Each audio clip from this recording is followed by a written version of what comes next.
Good morning student. Today we start class 12 physics student. Yesterday we explained about the introduction of third unit universe levels and magnetic unit, and we explained about the magnetic field and relation between the SI unit and CGS unit of magnetic field, and Oersted experiment also. But today topic is Ampere's swimming rule. तो ampere swimming rule में क्या है, जैसे कोई wire है और इस wire में करंट का फ्लो हो रहा है, एक वायर है और इस वायर में करंट का फ्लो हो रहा है, और कोई मैन जो है वो अगर इस वायर के अलॉन्ग स्विमिंग कर रहा है, इस वायर में करंट फ्लो हो रहा है और कोई मैन इस वायर के अलॉन्ग स्विमिंग कर रहा है, तो जो मैग्नेटिक नीडल है उस पर्सन का जो फेस होगा वो तो मैग्नेटिक नीडल की तरफ से होगा, उस पर्सन का जो फेस होगा वो मैग्नेटिक नीडल की साइड होगा, और जो करंट है वो करंट उसके फीट यानी पैर से एंटर होगा और उसके जो माउथ है यानी हेड है उससे जो है बाहर निकलेगा, ठीक है। और जो हमारी मैग्नेटिक नीडल होगी वो हमारी मैग्नेटिक नीडल लेफ़्ट, उसका जो नॉर्थ पोल होगा वो लेफ़्ट साइड में डिफ्लेक्ट होगा। फिर से सुन लीजिए ध्यान से, एक स्नो नाम का वर्ड आएगा उससे इसको एक्सप्लेन किया जाएगा। एक वायर में करंट फ्लो हो रहा है और एक पर्सन, ये वायर और इसमें करंट फ्लो हो रहा है, तो एक पर्सन इसके अलॉन्ग स्विमिंग कर रहा है, कोई मैन। तो जो मैग्नेटिक नीडल है, ये मैग्नेटिक नीडल अगर होगी तो इसकी तरफ इसका फेस होगा, मैग्नेटिक नीडल की तरफ क्या होगा, इसका फेस होगा। जब मैग्नेटिक नीडल की तरफ इसका फेस होगा तो जो करंट है वो इसके फीट से एंटर होगा और इसके हेड से बाहर निकलेगा, और जो हमारी मैग्नेटिक नीडल है वो मैग्नेटिक नीडल का जो नॉर्थ पोल है वो लेफ़्ट साइड में डिफ्लेक्ट हो जाएगा। ये हमारा एम्पियर स्विमिंग रूल है, इसको इस नाम वर्ड से इसको डिफाइन करते हैं। नेक्स्ट है हमारा magnetic field due to current element. Magnetic field due to current element में आप देखेंगे इस टॉपिक को हम दो नाम से जो है एग्जाम में आता है, ये आपका magnetic field due to current element, एक अदर नेम होता है बायो सावर्ट लॉ। तो बायो और सावर्ट नाम के दो साइंटिस्ट हुए थे, उन्होंने मिलके ये लॉ दिया था, ठीक है। तो इसके अकॉर्डिंग जो हमारा रिजल्ट आता है वो आता है dV = μ0/4 pi ideal sine theta upon r square. तो ये देखिए एक वायर है, इस पूरे वायर की लेंथ क्या है, L, स्मॉल l, और इस वायर का अगर छोटा सा एलिमेंट लेंगे तो उसकी लेंथ हो जाएगी dl, और इसमें जो करंट फ्लो हो रहा है वो I फ्लो हो रहा है, और जो करंट एलिमेंट है आपका तो इस टाइप से वो आइडियल हो जाएगा, और यहाँ पर जो मैग्नेटिक फील्ड है वो dV हो जाएगा। तो इस टाइप से हम देखेंगे जो dV है हमारा, dV directly proportional to I हो जाएगा। इट मीन्स जो मैग्नेटिक फील्ड का एलिमेंट है वो उतना ही ज़्यादा होगा जितने ज़्यादा अमाउंट में हम करंट का फ्लो करते हैं, ठीक है। हमारा जो करंट है उतना इंक्रीज होगा जितना हम मैग्नेटिक फील्ड इंक्रीज करते हैं। इट मीन्स हमारा जब करंट ज़्यादा होगा तो मैग्नेटिक फील्ड ज़्यादा होगा। उसके बाद नेक्स्ट आता है हमारा dV directly proportional to dl। जितना हम लेंथ बढ़ाएंगे उतना हमारा मैग्नेटिक फील्ड ज़्यादा होगा, यानी लेंथ का जो एलिमेंट है dl जितना हम इंक्रीज कर रहे हैं उतना हमारा मैग्नेटिक फील्ड ज़्यादा होगा। तो इस टाइप से आप देख रहे हैं dV directly proportional to dl। इसको इक्वेशन 1 सपोज कर लेंगे, इसको इक्वेशन 2 सपोज कर लेंगे, और यहाँ पर जो इनके बीच का एंगल बनना है, वायर और ये वायर से होते हुए एक पॉइंट हमने P लिया है, तो इसके बीच जो एंगल बनना है ये थीटा जो एंगल बनना है, तो dV डायरेक्टली प्रोपोर्शनल किसकी हो जाएगा, साइन थीटा के, ठीक है।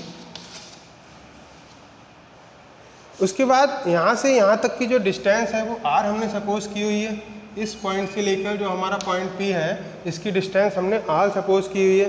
तो हमारा जो dV है वो इन्वर्सली प्रोपोर्शनल हो जाएगा square of the distance between them. तो इस टाइप से आपने देखा ये 4 इक्वेशंस हमारी आ गई हैं। dV directly proportional to I, dV directly proportional to dl, dV directly proportional to sine theta, dV directly proportional inversely proportional to 1/r square. It means ये जो पॉइंट है, ये P पॉइंट, ये जितना आप इंक्रीज करोगे उतना मैग्नेटिक फील्ड का एलिमेंट डिक्रीज होगा। तो इस टाइप से आप देख रहे हैं कि करंट को इंक्रीज कर रहे हैं तो हमारा dV इंक्रीज हो रहा है, लेंथ एलिमेंट को इंक्रीज कर रहे हैं तब हमारा dV डिक्रीज हो रहा है, एंगल जितना इंक्रीज हो रहा है उतना dV इंक्रीज हो रहा है, बट I जितना हमारा इंक्रीज हो रहा है उतना dV डिक्रीज हो रहा है। इट मीन्स dV को इंक्रीज करने के लिए हमें r की वैल्यू कम से कम रखनी पड़ेगी। इट मीन्स ये पॉइंट जो P है हमें पास में लेना पड़ेगा। तो फ्रॉम इक्वेशन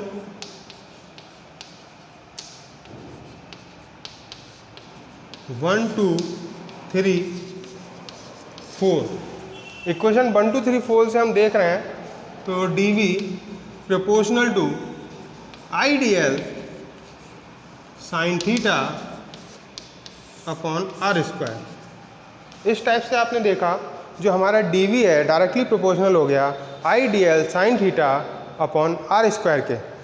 अब हम क्या करते हैं, हम एक प्रोपोर्शनल का साइन हटा देते हैं, तो यहाँ पे हमारा D we equal to mu not upon 4 pi I D L sine theta upon are square आ जाता है।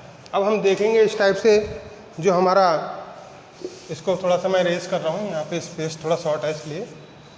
तो D we equal to mu not upon 4 पाई,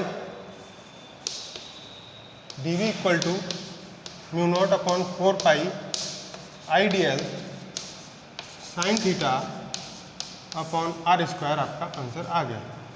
ये इसको हम बोलते हैं B S L. B S L की फुल फॉर्म होती है बायो-सैवर्ट लॉ। बायो-सैवर्ट लॉ आपका ड्राइव होकर ये आंसर आता है।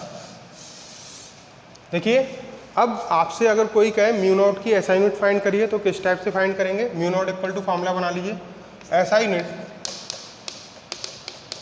म्यू नॉट, ठीक है। SI unit of mu nought में आप देखेंगे mu nought equal to D V dot R square I D L, और थीटा तो एंगल है, कोई प्रॉब्लम नहीं है इसमें।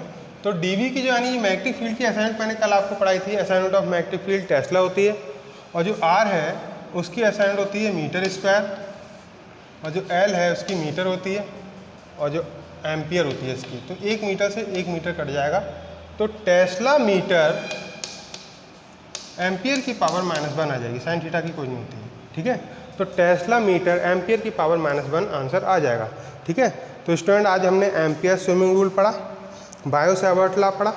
बायो-सैवर्ट लॉ के लिए आपको थोड़ा सा ये ध्यान रखना है, अगर आप अपने माइंड में कहीं भी इसका रिजल्ट सेट करके रखेंगे D we equal to mu not upon 4 pi I D L sine theta upon are square, तो आपको ये पता होगा कि अगर इसका रिजल्ट ये है तो हम ये 4 क्वांटिटीज़ पर डिपेंड कर रहा है। किस पर? ये करंट पर डिपेंड कर रहा है, ये स्मॉल लेंथ पर डिपेंड कर रहा है, जो लेंथ का एलिमेंट डी एल है उस पर डिपेंड कर रहा है, और ये साइन थीटा पर डिपेंड कर रहा है, ये आर पर डिपेंड कर रहा है, तो ये 4 क्वांटिटी पर डिपेंड कर रहा है। यहाँ पर जो म्यू नॉट अपॉन 4 पाई आप लोगों ने लगाया है, जो d v directly proportional to ideal sine theta upon are square आ गया। अब हमने प्रोपोर्शनल का साइन हटा के यहाँ पे एक कांस्टेंट लगाया म्यू नॉट अपॉन 4 पाई, तो इस म्यू नॉट अपॉन 4 पाई को हम प्रोपोर्शनलिटी कांस्टेंट कहते हैं, और जो इसकी वैल्यू होती है म्यू नॉट अपॉन 4 पाई की, वो होती है 10 की वैल्यू, यानी 10 की पावर -7, ठीक है।